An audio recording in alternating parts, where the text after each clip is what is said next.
How are we doing? Good. How's it going? Well, man, this is exciting. I know that there's a lot of people that are ready to watch you guys go back out there again, and to see it last year was just one of those kind of first-time things for me, and it just blew me away that, I mean, you guys are flying in there, and the training that you got to do has got to be pretty intense. Yeah, it's just something that I don't know. I've just kind of come accustomed to, but man, being in Alton last year, it was hot. Surprisingly, I figure I'm from South Louisiana and we're used to heat, and wasn't expecting it to be that hot. And then the Mississippi River there is fast currents and debris that you got to dodge and all that. It ended up being a really, really challenging race, but a fun one. Well, and now you ended up winning last year, correct? Yeah, that's the trophy over here. Oh, there we go. Yeah, so yeah, I ended up I guess getting lucky and with a little bit of skill. A couple guys broke earlier in the weekend, gave me some good qualifying, and yeah, ended up taking the win, man. It was an exciting weekend. Well, and what goes through your mind, when you're in the water at that point, it's just time to get, grip it and rip it in a way, what's that focus look like for you? Is there any type of mindset or any type of pre-racing mentality that you try to get into before you hit go? Yeah, I'm not really a superstitious guy, but I do have kind of a mental routine to calm myself down a little bit. So you don't focus on all these outside things around you. You might be looking at a log in the water. You might be looking at somebody up in the stands, and I just try to stay focused on what's going on inside the cockpit, be very much in the moment, and pay attention to the boat. Just make sure I'm going over everything, my start sequence, just so you don't lose concentration for a split second and then forget to turn on a fuel pump or forget to turn on something that you got to do, or not paying attention to, you might not have had something latched right or whatever. Anything to throw you off your game can be detrimental whenever you competing at those speeds. Well, and before we go back into the race day, take me into how you got into racing in general. Was this something that was started, that it was a family tradition in a way that you guys done, or was this something that you found? No, my dad did it back in the 80s, and then we were out of it for a number of years. And then whenever I got to be 19, the series, you have Tim Siebold and John Schubert, who are the series directors. John Schubert loaned me a boat to try it out, that tri-hull class that you see the guys jumping around and beating each other up. So I came in, tried that out, did it for a few years, was very successful at it. And then natural progression, went up to Formula One, and now I'm here, man, still chasing the dream, almost 40 years old, and still going at it strong. My son is actually going to be racing for the first time this season. He just started in the tri-hull class. He's only 14, and he'll be racing in Alton with me. That's awesome, man. And to have that family connection there and that family dynamic's got to be something that's going to be really special for you guys to be a part of on your journey, but for fans to kind of watch and follow along with too. That's exciting. Yeah, I've been dreaming about it forever, just getting to race with him. And then now that we're doing it together, it's just the kind of memories that not a lot of people get to experience. And the fact that I get to do it, I feel very fortunate. And then seeing him out there is something special to me. And then getting to travel with him, right. Going to see towns that, not saying that Alton isn't, a huge destination across, people across the country, but going into towns like that is really cool, because now I got to experience all kinds of stuff last year. The world's tallest man lived there and everything else, and I went and checked out breweries and stuff. So I'm excited to go back to the town, not only just to do that, but to take my son out into the town and show him those places and get to try some new experiences. And it's just cool. Along the map, you get to say, man, there's a great town right here. Let's pull over and get something, Well, and that's what kind of leads me into a little bit more of just the race and Alton specific questions is, you kind of hit on it. Is there towns like Alton that are, unique to, really stop, that you guys are kind of looking to go, go and experience a little bit whenever you're on the tournament series? Do you sit there and go, man, I really can't wait to check out, Alton again, or, anywhere else again? Is there a couple of towns for you? Yeah, Alton was huge for us last year. Before we knew it, the local casino had, wages you could place on the race, and so all of a sudden, all my buddies around the country who didn't come to that race, they were bummed out because it was all these new experiences that they had, and man, the music that was there last year was, I mean, just kind of blew my mind. Some of the people that y'all had. People that I still follow and listen to that got added to my playlist this year. It's in my boat race playlist, and Alden was a huge highlight for me. There's a lot of cities that are like that can be surprising. You have cities sometimes that can let you down. There's not a lot to do in the town, and so when Alden pops up and we're right there on the water, ton of fans show up, and then in the evening we just went right across the railroad tracks and got something great to eat. And places like that make it awesome because we're so busy, we don't get to do a lot. So the fact that everything is right there along the water makes it a great time for the whole entire team. Well, and honestly, man, that's what I like to hear too. Is because from what all I heard too is that everyone really just enjoyed their stay in Alton. Just from some of the folks that I talked to that were a part of the races. What makes the Alton course unique is being on the river. I know you said that the portion of the Mississippi that we're on up here. Is it a little bit more challenging, or is it a little bit easier whenever you're out there? What's the uniqueness to the Alton course? Well, the Mississippi River is always challenging. That's the first time I've gotten to actually race on it.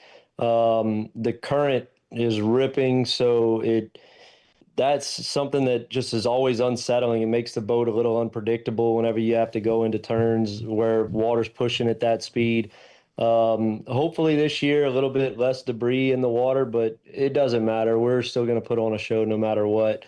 But I really liked it there. Being challenging just is kind of a scary thing, but man, whenever you get out there and the amount of boats that y'all had lining the whole entire outside of the course, it's just kind of like these people came for a show, so we're gonna go all out and put on a show for them. I love it, man. Well, take me through your team a little bit, and the crew, if you will, and how do you guys prepare the boats? What's that process look like? Well, it's a crazy process of I have a huge team, the Outlaw team, and we've got four different F1 boats. We got Wow. 5 different tri-hole drivers.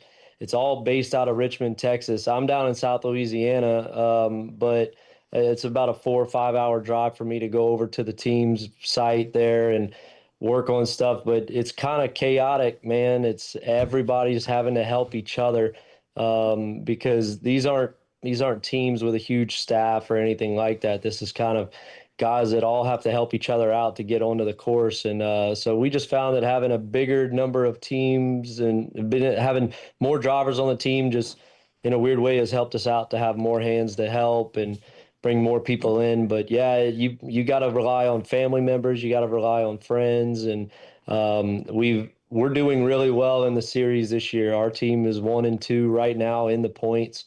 Wow. We're doing well in tri-hole as well. We're leading that class too. It's wild, man. It's a wild time for our team. Well, it's an exciting time too. And now, did you won the series last year too, didn't you? Yeah, I did. I just by a couple of points. Wow. And Alton was crucial. I got really good points by winning that race, and then it just set me up for a good scenario for the final race of the year. So yeah, I'm the points champion last year, and it all has been riding since Alton. Alton was my little lucky place, so I'm hoping to come back and repeat. I hope you do too. This is just going to be really, really a good weekend. And what I think's great is just to see all the excitement, like you said, from people in the boats that were lining up and down the river, really just excited and ready to be out there with you guys and to feel the waves a little bit. It's a really unique feeling. Now, Tim was telling me that your guys' boats are like, what, a foot in the water at most? Yeah. The whole thing is controlling the flight of it. Wow. It's just you just barely touching the water on each sponson, and you can watch us whenever we come out of the turn there in Alton. I mean, there's very little of the boat left in the water, and really only half the propeller. It's all about getting rid of that hydrodynamic drag off of the boat to get a high speed and then dropping it back down into the water and using that to help it turn fast like it does. So how long did it take your body to get used to that? You know, like, and just the force of that boat, because that's just a remarkable amount of strength on that. yeah, it's one thing that a couple days after the race, you're going to be sore all throughout your neck. And Oh, I bet. yeah, and you're going to have different parts of your body that over time you get used to how to drive the boat a certain way and how to make yourself comfortable. But if you're not fit into your seat just right, if there's any room to slide around or wiggle, you're going to end up beating yourself up inside of the boat. So we've got Hans devices to hold our necks in place and everything, and all those things kind of help out with staying put in the boat. But yeah, you go through some turns, and the first couple of the weekend, it'll make you dizzy a little bit. All the blood rushes to one side of your face, and but as the weekend goes on, you just tend to get used to it, and you find yourself wanting to push it harder and harder.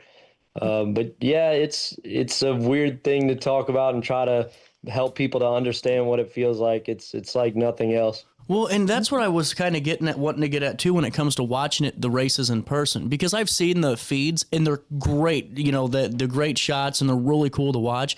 But to me, this is something that if you haven't gone yet, you have to see it in person to really experience it. Am I onto something there? Yeah, you're not gonna see anything turn that fast in your life, and then knock on wood, I'm hoping not to be the guy, but you always see some wild crashes. I mean, Yeah. it's inevitable. There's almost something every weekend, so we're not big fans of the crashing part, but it's something that if you haven't seen it, it's pretty wild to see in real life, and then see a driver come popping out of the water. And I don't know, man. It's to line up all those boats at one time, and then everybody starts their motor at the same time, and then you can't see any drivers through the rooster tails and any of that, and then all of a sudden you just see guys pop out, and it's a very, very unique experience, and it's what got me hooked as a kid, going and watching it. Now here I am all these years later getting to run it and race it. Well, it's just cool, man. And to hear a little bit more about your story, and the best of luck for your son too. And I hope he has a great season, and you guys just keep having fun out there and just keep being successful. And really, I hope to see you in a couple of weeks and you're going for a two-peater. Two's true. You know what I'm saying, Dustin? Two's true, Yeah. and I think you got a good shot at it. What's your final thought about the tournament and just the weekend in Alton before I let you go for now? Well, look, I'm just excited. Hopefully, there was a lot of great sponsors last year. I think it's amazing the way that community is completely behind it. And I think whenever we see communities that support big events like that, they end up seeing growth year after year. And so I'm excited to see some of the same personalities. Got to meet the mayor last year and everything. So I'm just excited to come back, see everybody, and hope everybody's still rooting for us. And seeing a top three is all I'm ever aiming for at these races. So if you see me get that, then I'll be pumped, and hopefully see my son get a top three. He's working on it. So that's all we're shooting for. There you go. Hey, best of luck with it. And I want to thank Great Rivers and Routes too for providing us, this partnership with us to bring on interviews like the one we just had with you, Dustin. And we can keep doing this until the Alton Midwest Nationals in a couple of weeks. Best of luck. We'll take a quick break. More Daily Show on this Thursday morning. It continues next right after this in the heart of the 618.